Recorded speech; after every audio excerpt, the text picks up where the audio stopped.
Amém. Eu quero falar nessa noite sobre o perigo da desobediência consciente. O nosso texto básico está em Hebreus 11:4, você pode acompanhar a leitura aqui no telão.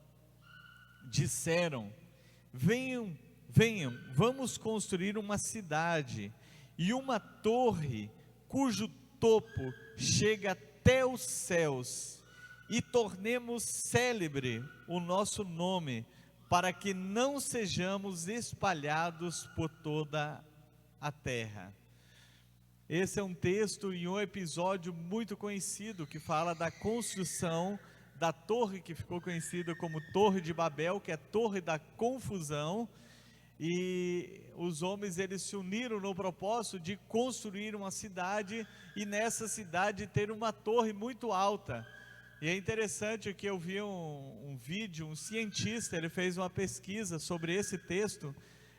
Existem ruínas de zigurates, que era uma espécie de construção que as pessoas construíram, que era mais ou menos de forma de pirâmide, uma base bem larga, bem ampla, e depois construindo torres. E esse cientista, ele fez uma pesquisa baseado na palavra de Deus, para saber qual a altura que eles conseguiriam construir essa torre, se eles tivessem 100% de êxito. Então, baseado no tipo de engenharia, que é a base, então, muito grande desse zigurate, e depois a construção da torre. E ali diz o texto que eles construíram a torre com tijolos de barro, com capim, com palha, e eles eram queimados. E como argamassa, eles usavam betume, que é a abundância de petróleo bruto que tem naquele lugar. Então, eles utilizando esse tipo de material, esse cientista fez um cálculo, ele mostra colocando um tijolo que ele queimou da forma como era, e que a arqueologia mostra que existem também esses tipos de tijolos. Ele disse que se eles tivessem êxito, eles poderiam alcançar 4.500 metros de altura, aquela torre, pela estrutura e a base que tinha. Não existe nenhuma construção atualmente nessa altura, e eles não chegaram. Deus confundiu, chegaram a poucos metros de altura. Então mostra o quê? Que eles realmente tentaram fazer, e as ruínas estão aí para comprovar que essa é uma história verídica, não é algo qualquer. E o que nós queremos trazer para nossas vidas é sobre os pecados da edificação desta cidade e da torre. Todas as vezes que nós olhamos para o passado, para a história, seja recente ou uma história mais distante, a história mais distante, no caso aqui da construção da Torre de Babel, nós olhamos os erros e os acertos para que nós não pratiquemos os mesmos erros. Moisés, no Salmo 90, ele, na sua oração, que o Salmo 90 é uma oração, ele diz: Senhor, ensina-nos a contar os nossos dias, para que alcancemos coração sábio. Ele não está dizendo, eu vou ver aqui, eu, Sandro, nasci no dia 2 de agosto de 1968, eu vou calcular quantos dias eu tenho de vida. Não, ele não está dizendo isso. Ele está dizendo: ensina-nos a olhar para trás, a olhar para a nossa história de vida, olhar para os nossos acertos e os nossos erros, para que alcancemos um coração sábio. O que é o coração sábio? Aquele que aprendeu com os próprios erros para não cometer os mesmos. Ele vai cometer outros, mas ele não cometerá os mesmos erros. Então, a nossa intenção de trazer essa reflexão hoje à noite é olhar para os pecados que eles cometeram na edificação da cidade, daquela torre, para que nós não venhamos cometer os mesmos pecados e os mesmos erros. O primeiro erro, o primeiro pecado é fazer o oposto da ordem divina. Eles simplesmente tomaram uma decisão de fazer o contrário do que Deus havia ordenado. Quando Noé com a sua família saiu da arca, Deus deu uma ordem explícita: olha, vocês não vão ficar aqui nessa região apenas, seus descendentes vão povoar a terra, vocês vão se espalhar sobre toda a terra. E aqui, não sei quantos anos fazia, mas não era tão distante assim dessa época, então todos tinham consciência desta ordem de Deus. Mas o que eles falaram aqui nesse texto? Diz aqui, ó, no finalzinho do versículo: para que não sejamos espalhados sobre a face da terra. Deus disse: olha, se espalhe, mas sabe o que nós vamos fazer? Nós não vamos nos espalhar, nós vamos ficar aqui, nós vamos montar uma cidade, nós vamos construir uma torre. Que negócio é esse de se espalhar por toda a terra, se é melhor estar todo mundo juntinho aqui? Por que formar clãs e ir se espalhando sobre a terra, se nós podemos juntar todos os nossos clãs e vivemos aqui no mesmo propósito, edificando então uma cidade?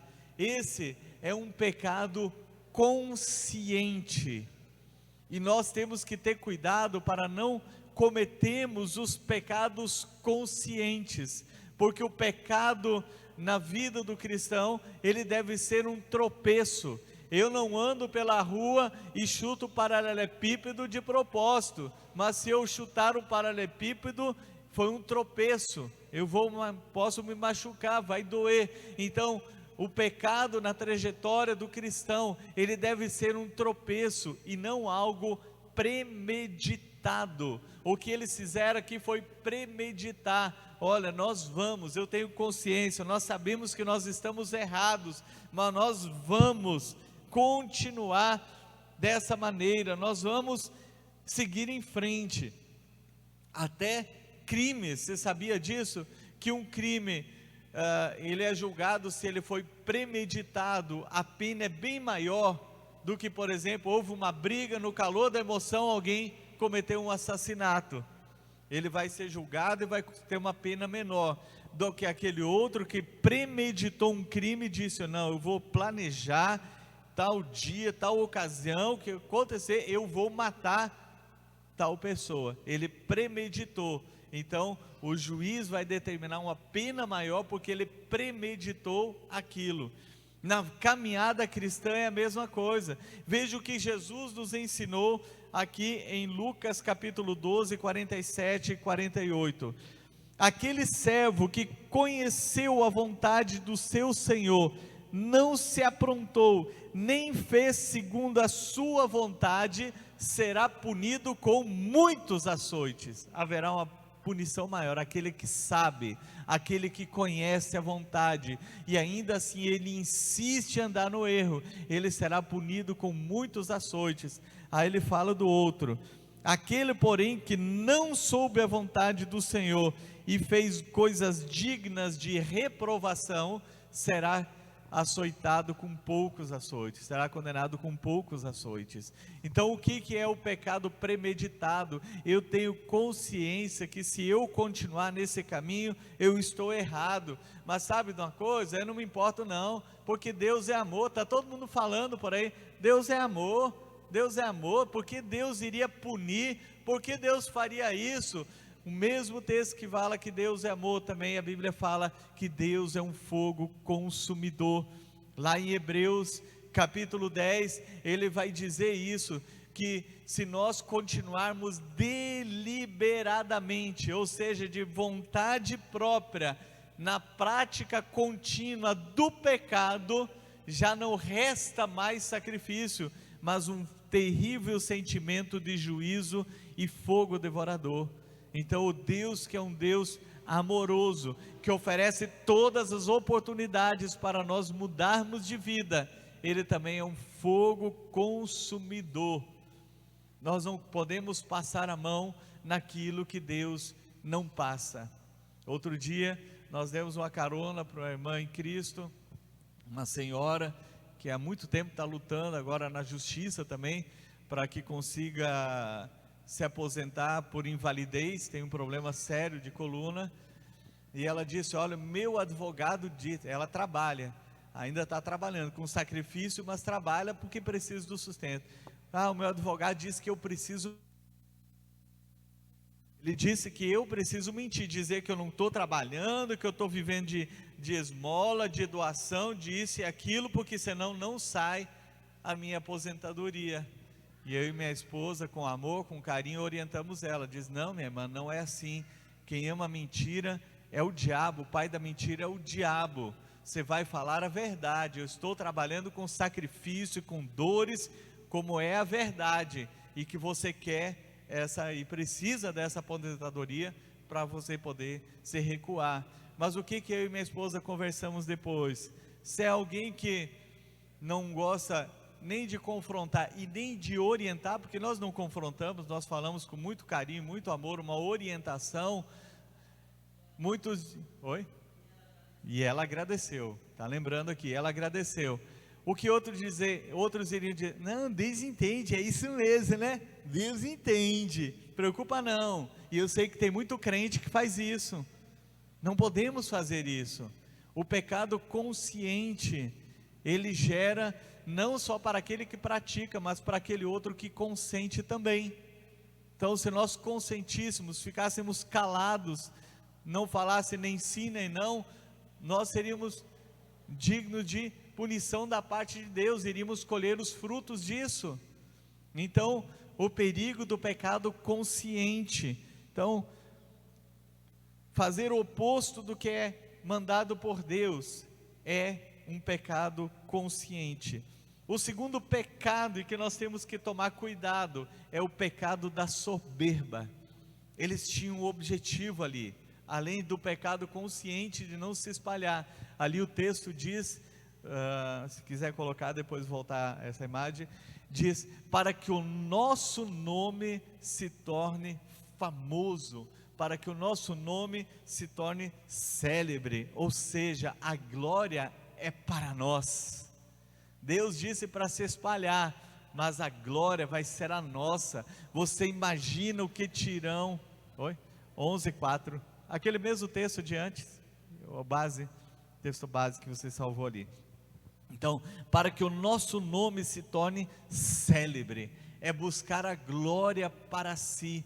Meus amados, toda honra, toda glória, todo louvor, ele é para Deus. Se Deus me deu talento para você, a glória é dele. Nós devemos agradecer e entregar a glória para ele. Certa vez nós ouvimos uma entrevista de uma cantora, que ela diz: eu fui criada na igreja, eu cantava no ministério de louvor, mas sabe de uma coisa, sabe por que eu não canto mais? Porque lá as palmas eram para Jesus. Que negócio é esse? Não é Jesus que fica ensaiando horas por dia, não é Jesus que tem essa voz para cantar, como as palmas para Jesus.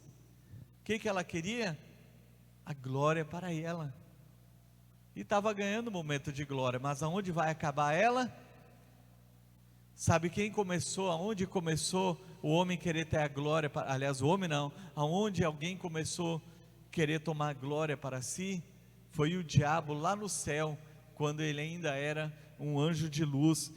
Veja o que diz em Isaías capítulo 14, versos 13 e 14.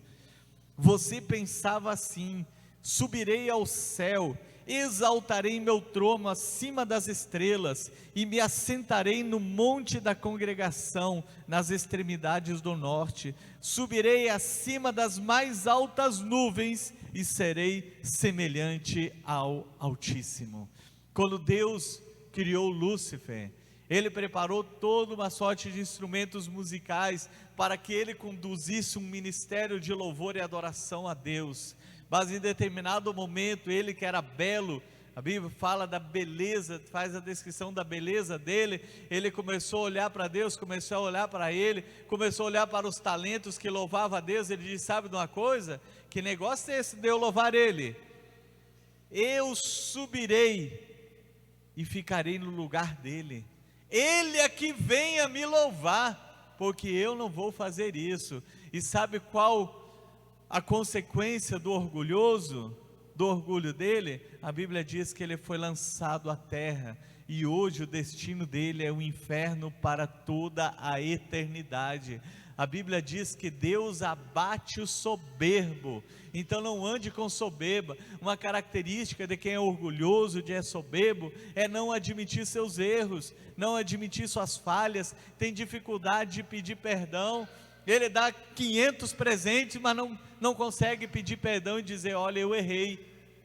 Então essa é uma característica de quê? Que orgulho está presente dentro do coração, e nós temos que tomar cuidado com o orgulho.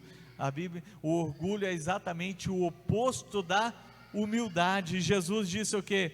Aprendam de mim, que sou orgulhoso e soberbo, e vocês encontrarão descanso para suas almas. Foi isso? Aprendam de mim, que sou manso e humilde. Então nós somos imitadores de Cristo. Lá em Filipenses capítulo 2 diz: tenham o mesmo sentimento que houve em Cristo Jesus, que mesmo sendo Deus, Ele não quis seus atributos divinos enquanto estava na terra. Ele diz que Ele se humilhou e tomou forma de servo, Ele nos serviu. Então a humildade é isso, e eu quero dizer que a humildade precede a honra, mas a soberba precede a queda. É um cuidado que nós precisamos tomar, cuidado com o pecado da soberba. O terceiro foi fazer alianças para o mal. Aqui no verso 6 de Gênesis 11 diz assim: o Senhor disse: eis que o povo é um, tem uma mesma língua, tudo que eles intentarem fazer eles vão conseguir. Aí Deus veio e confundiu. Mas o que Deus falou? Olha, eles estão unidos num propósito. Agora o propósito deles da união era louvável? Não, era uma unidade para o mal. Então nós temos que tomar cuidado também com as alianças que nós fazemos. Não podemos fazer alianças para o mal. Lá em 1 Coríntios capítulo 7 vai nos dizer que aliança há entre Cristo e Belial, que aliança há entre o crente e o descrente. E isso nós podemos imaginar todo tipo de aliança entre crente e não crente, seja uma sociedade, numa empresa, num negócio, seja casamento, namoro, seja o que for, a Bíblia condena.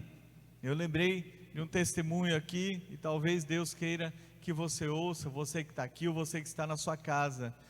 Logo no início da nossa igreja, eu preguei exatamente dentro desse texto aqui, eu discorri bastante sobre não fazer alianças, não ter sociedade entre crente e não crente. Então você é crente no Senhor, ainda que pareça um negócio tentador, é a oportunidade da vida, você vai abarrotar de dinheiro, não sei o que. A outra pessoa não é crente, não adianta nem orar, não precisa nem orar, porque está escrito claro, você não precisa orar perguntando se é a vontade de Deus, porque já disse que é. E nesse culto eu preguei bastante sobre isso.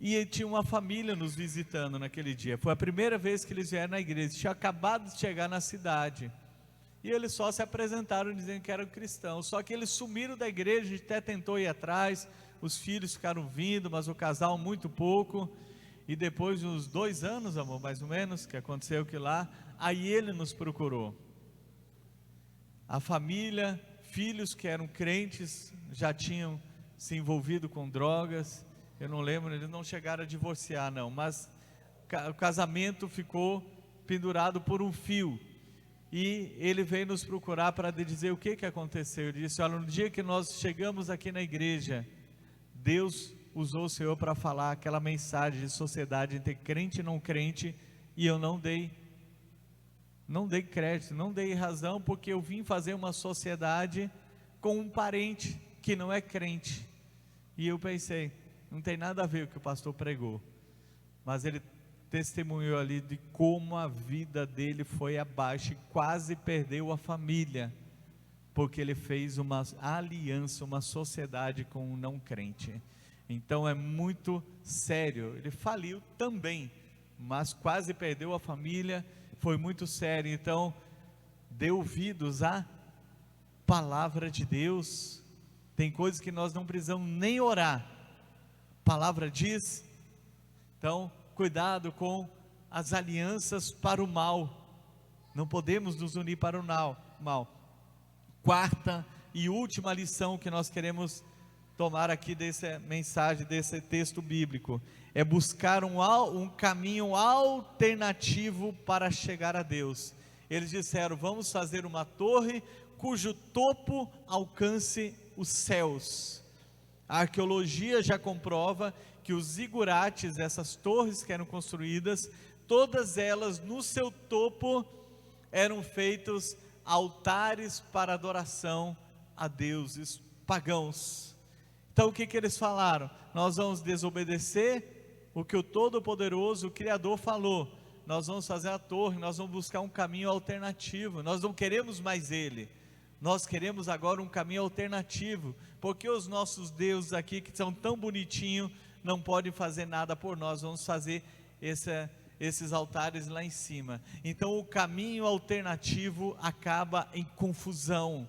Jesus disse: eu sou o caminho. Ele não é um caminho. Se Jesus fosse um caminho, então todos os outros seriam alternativas. Essa conversa, essa mentira, que todo caminho leva a Deus, é mentira. Só existe um caminho que leva a Deus, e ele se chama Jesus Cristo. E Deus, ele não divide a glória dele com ninguém. Caminho alternativo Deus não aceita. E quando nós tomamos posição de querer Jesus, porque nós queremos fugir da condenação eterna, queremos viver ao lado do Pai eternamente, nós temos que abrir mão de tudo que nos impede. A Bíblia diz que Deus é um Deus zeloso. O que ele é? Um zeloso. Ele tem zelo, ele não divide a glória. Só o Filho dele pagou o preço do pecado. Isso é amor incondicional, se entregar até a morte, e a morte de cruz. Ressuscitou por nós. Ele é a primícia da ressurreição, para que nós possamos ressuscitar com ele em glória também. Então ele é um Deus zeloso, e ele não aceita caminho alternativo. O caminho do discipulado é um caminho estreito. Eu preciso abrir mão. Aquele que quer viver precisa morrer para si mesmo. Deus não aceita caminho alternativo. Deus não aceita atalho. O que acontece com quem procura caminho alternativo? Acaba em confusão. Deus desceu, confundiu todos. De repente um grupo de pessoas falava inglês, outro alemão, outro português, outro hebraico, outro aramaico, e ninguém se entendeu mais. Essa é a vida de quem quer confiar em muitas coisas. Ah não, eu quero Jesus sim, mas eu também amo Jesus. Você sabia que se for na Índia, a coisa mais fácil é falar de Jesus? Eles não sei quantos milhões de deuses eles têm lá, porque para eles é só mais um. Só que Jesus não é mais um, Jesus é o único que leva ao céu. Ninguém vem ao Pai senão por mim, ele disse. Então ele não aceita dividir a glória, porque ninguém mais pagou o preço lá na cruz do Calvário. Somente ele poderia e pode nos salvar. Deus não aceita caminho alternativo. Eu quero orar por você. Feche seus olhos, seja aqui, seja na sua casa. A vida de quem age contrário à palavra de Deus, ela é uma vida confusa, nunca tem certeza de nada. Mas para aqueles que querem andar num único caminho, não há confusão alguma, diz a palavra do Senhor lá em Romanos capítulo 10, versículo 11, os que nele creem não serão confundidos, os que nele creem não serão confusos. Nós temos uma vida serena, uma vida de certeza, porque a fé é a certeza de coisas que se esperam, ela não é a confusão, ela não é nada mais. Então Deus está te chamando nessa noite para fazer um concerto com Ele. Talvez você tenha muitos, e Deus está dizendo, hoje é só um. Hoje, se você quiser escolher, eu não aceito o caminho alternativo, mas se você quiser andar por este caminho que é Jesus, eu vou te perdoar. Deus quer que você tenha um concerto. Talvez você esteja nos ouvindo e tenha premeditado já uma vida de pecados. Você sabe que é errado, você sabe que não agrada a Deus. Não fique pensando, Deus é bonzinho, Ele vai me perdoar. A pergunta é, e se Jesus voltar durante o ato errado, Ele vai ser bonzinho ou ele vai cumprir com a palavra dele? A bondade de Deus não é uma bondade bobinha. A bondade de Deus nos leva para o arrependimento. Ele não te quer com o pecado da soberba, nem aliançado com o mal. Ele te chama para fazer uma aliança séria nessa noite com Ele. E se você quer fazer uma aliança com o Senhor nessa noite, uma aliança de conserto, uma aliança para confessá-lo como único e suficiente Senhor e Salvador de sua vida, Jesus disse: aquele que me confessar diante dos homens, eu o confessarei diante do Pai. Mas aquele que me negar, é aquele que protelar, deixar de lado, eu o negarei diante do Pai. Jesus disse: pelas tuas palavras você será condenado, e pelas tuas palavras você será perdoado, você será justificado, se tornará justo. A pergunta que eu quero fazer para você nessa noite é se você quer tomar essa decisão nesse instante, neste momento. O Senhor te chama para essa decisão. Eu repreendo agora, na autoridade do nome de Jesus, toda seta contrária, querendo trazer temor agora. Eu dou uma palavra de ordem em nome de Jesus. Demônio, solta essa pessoa em nome de Jesus. Você não vai prender mais. Tem tempo que ela quer tomar essa decisão, e eu quero declarar que hoje essa pessoa é uma pessoa vitoriosa em nome de Jesus. Então, aonde você estiver, erga o seu braço como sinal que você está entrando numa nova aliança com o Senhor nesta noite. Eu quero te chamar também, te desafiar. Eu quero chamar toda a igreja a se colocar em pé agora, toda a igreja em oração. E eu quero convidar você a vir aqui à frente, se você quer confessar Jesus como Senhor e Salvador de sua vida. Não protele, não deixe para amanhã o que nós não podemos deixar. A salvação é muito urgente. Jesus está às portas, e eu chamo você, convido, vem aqui à frente. Quem quer tomar essa decisão nesta noite, quer se reconciliar com o Senhor, quer confessá-lo como único e suficiente Senhor de sua vida, saia do seu lugar agora, em nome de Jesus. Em nome de Jesus. Eu sei que suas pernas parecem que estão travadas, mas se você decidir movimentar, você vai movimentá-las e você vai sair do seu lugar. Glória a Deus. Peço para alguém acompanhar aqui o Alisson, o Ronirei, pronto, o Paul Lucas. Quem mais quer tomar essa decisão nessa noite? É o dia, a Bíblia diz que hoje é o dia da salvação. Temos um jovem aqui, glória a Deus. Cadê? Pronto, Léo está acompanhando, glória a Deus. Aplauda o Senhor, é dia de festa. Aleluia, glória a Deus. Carol, glória a Deus. Cadê a tia para acompanhar? Glória a Deus. Glória a Deus. Quem mais quer tomar essa decisão nessa noite? Você quer se reconciliar, você quer confessá-lo, não protele, vem aqui à frente, vença essa barreira em nome de Jesus. Chegue mais pertinho aqui, ó, para nós orarmos, todos aqui pertinho, para nós orarmos por vocês. Mais alguém quer tomar a decisão hoje? Hoje é o dia da salvação. Glória a Deus, Aldênia, aleluia, glória a Deus. Vem aqui do lado da sua irmã. Glória a Deus. Deus salva famílias inteiras, mãe, filha. Glória a Deus, aleluia. Quem mais quer tomar essa decisão? Vem aqui, saia do seu lugar. Hoje é dia de fazer compromisso. Hoje é dia de dizer não para as trevas. Você é um vencedor, uma vencedora. Aleluia, Sharamana, glória, show. Oh Deus Todo-Poderoso, quero chamar minha esposa para fazer a oração, conduzir a oração da confissão aqui. Aleluia, glória a Deus. Os céus estão em festa, os céus estão em festa, e nós também, aleluia.